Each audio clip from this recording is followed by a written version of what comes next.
Hello दोस्तों, नमस्कार। मैं महेंद्र स्वास्थ्य स्कूल में एस अकादमी से।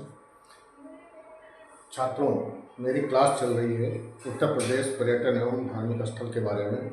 आगे क्रमशः बढ़ते हुए भाग 16वां है। आगे क्रमशः बढ़ते हुए हम आपको बताएंगे उत्तर प्रदेश प्रमुख ऐतिहासिक स्थल के बारे में, जिसमें सराय नहर राय ये स्थल है। ये प्रतापगढ़ में है। ये उत्खनन में लगभग 8000 ईसा पूर्व के मध्य पाषाण युगीन के साक्ष्य मिले हैं। आगे श्रावस्ती बहराइच गोंडा के बीच में स्थित है। श्रावस्ती बहराइच और गोंडा के बीच में स्थित है। अब ये श्रावस्ती के नाम से जाना जाता है। नया जिला ये स्थापित किया गया है।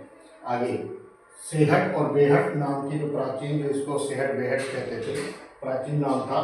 इसकी पहचान श्रावस्ती से की गई है। कहा जाता है कि इसे सूर्यवंशी राजा श्रावस्त ने बसाया था श्रावस्ती को। और यहाँ से महाजनपद से लेकर गुप्तोत्तर युग तक के अवशेष मिले।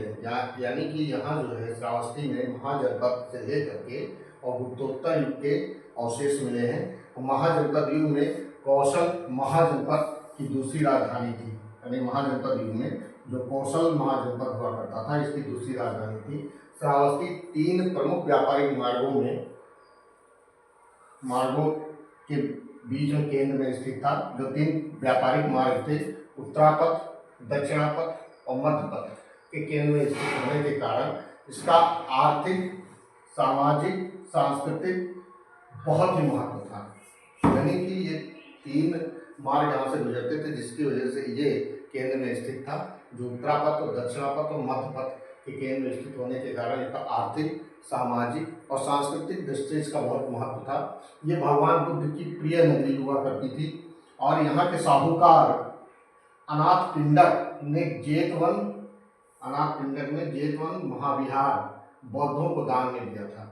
यानी कि ये प्रश्न आता है कि जो जेतवन महाविहार है, इसको किसने दान किया था? तो इसको जो दान किया था वो अनाथ पिंडक थे। आगे जैन तीर्थंकर संभवनाथ और चंद्र प्रभु श्रावस्ती से ही संबंध थे। यानी कि यहीं के रहने वाले थे। ये संभवनाथ और चंद्र प्रभु श्रावस्ती से संबंध थे। और आजीवक संप्रदाय के महाप्रवर्तक, जो आजीवक संप्रदाय के महाप्रवर्तक हैं, वो इससे भी प्रश्न पूछा गया है। मक्खल गोसाल की जन्मस्थली थी। यानी मक्खल गोसाल हुआ करते थे। जो आजीवक संप्रदाय के जो महान प्रवर्तक हैं वो मक्खल गोसाल हैं। इनकी जन्मस्थली यही है। यहाँ से कनिष्क के 2 अभिलेख प्राप्त होते हैं। यहाँ से कनिष्क के 2 अभिलेख प्राप्त होते हैं। कहाँ से? श्रावस्ती से। और चीनी यात्री फायान तथा हुएनसांग ने यहाँ की यात्रा की थी।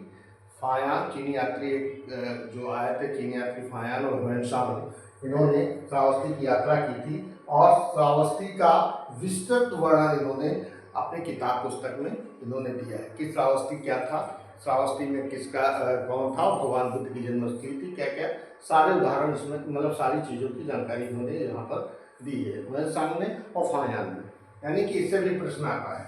आगे क्रमशः बढ़ते हुए अभी और भी ऐतिहासिक स्थल है, उसके बारे में हम आपको जानकारी देते रहेंगे। छात्रों, आप क्लास अटेंड करते रहिए। और मेरा जो यूट्यूब पे चैनल है एक्सपर्ट महेंद्र एस अकादमी, उसको ज्वाइन करिए। फेसबुक पर भी मैं डालता हूँ, उसको भी आप ज्वाइन करिए। इससे बहुत आपको फायदा मिलेगा। जय हिंद, जय भारत, नमस्कार।